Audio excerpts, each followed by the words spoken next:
بسم اللہ الرحمن الرحیم۔ پچھلے بیان میں ہم نے غزوہ خیبر کا واقعہ مکمل طور پر سنا تھا۔ اس کے بعد جو غزوہ تاریخ اسلام میں پیش آیا وہ ہے غزوہ امرۃ القصیٰ ذی-قعدہ 7 ہجری۔ یہ غزوہ بعض کتابوں میں سریہ بھی کہا گیا ہے۔ دراصل ایک معاہدے کی تکمیل تھا جس کی جڑیں صلح حدیبیہ میں ملتی ہیں۔ آئیں اس کا پورا پس منظر اور تفصیل بیان کرتے ہیں۔ پس منظر: صلح حدیبیہ 6 ہجری کے موقع پر اہل مکہ اور مسلمانوں کے درمیان یہ شرط طے پائی تھی کہ مسلمان اس سال عمرے کے بغیر مدینہ واپس لوٹ جائیں گے، مگر اگلے سال وہ بغیر ہتھیاروں کے 3 دن کے لیے مکہ آ کر عمرہ ادا کر سکیں گے۔ کفار قریش نے اس معاہدے کو قبول کیا اور اس کی بنیاد پر مسلمانوں کو اجازت دی کہ وہ آئندہ سال مکہ آئیں۔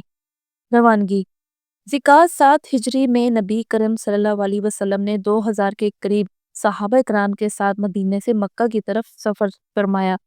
سب کے پاس صرف سفر کا سامان اور ہلکے ہتھیار، تلواریں بغیر غلاف کے تھیں، کیونکہ صلح کی شرط یہی تھی کہ کوئی جنگی ہتھیار ساتھ نہ لائیں۔ قربانی کے لیے 60 اونٹ بھی ساتھ تھے تاکہ یہ ظاہر ہو کہ مسلمانوں کی نیت صرف عبادت کی ہے۔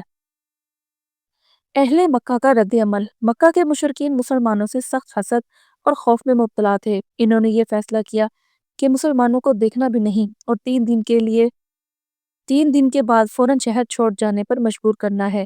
چنانچہ وہ خود شہر کے آس پاس پہاڑوں پر جا کر بیٹھ گئے اور اپنے خالی گھروں سے مسلمانوں کو طواف اور عمرہ کرنے دیا۔ مسلمانوں کا داخلہ اور عبادت: جب نبی اکرم صلی اللہ علیہ وسلم مکہ مکرمہ میں داخل ہوئے تو عبداللہ بن رواحہ اونٹنی کی نکیل تھامے شعر پڑھ رہے تھے کہ اے اللہ، کافروں کو دور کر دے اور ہمیں تیرے دین پر ثابت رکھ۔ آپ صلی اللہ علیہ وسلم نے صحابہ کو حکم دیا کہ وہ دوڑتے ہوئے طواف کریں تاکہ مشرکین مسلمانوں کی طاقت دیکھ سکیں۔ صحابہ نے جوش و جذبے کے ساتھ طواف کیا، صفا و مروہ کے درمیان سعی کی، پھر قربانی کے جانور ذبح کیے اور سر منڈوانے یا قصر بال کٹوانے کے ذریعے عمرہ مکمل کیا۔ کفار کی حیرت: قریش مسلمانوں کی شان و شوکت، ان کے اتحاد اور نبی صلی اللہ علیہ وسلم کی قیادت دیکھ کر حیران رہ گئے۔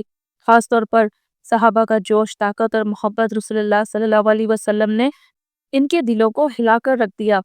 حضرت خالد بن ولید اور حضرت عمرو بن عاص جیسے بڑے سردار اسی منظر کو دیکھ کر دل ہی دل میں اسلام کی طرف مائل ہوئے اور کچھ ہی عرصے بعد اسلام قبول کر لیا۔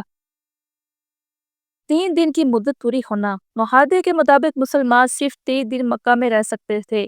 جب یہ مدت مکمل ہوئی تو مشرکین کے نمائندے آئے اور کہا، اب آپ لوگ مکہ چھوڑ دیں ورنہ معاہدہ ٹوٹ جائے گا۔ نبی کریم صلی اللہ علیہ وسلم نے فوراً اپنی امت کو واپس جانے کا حکم دیا اور مسلمان بڑے سکون اور شان کے ساتھ مدینہ لوٹ آئے۔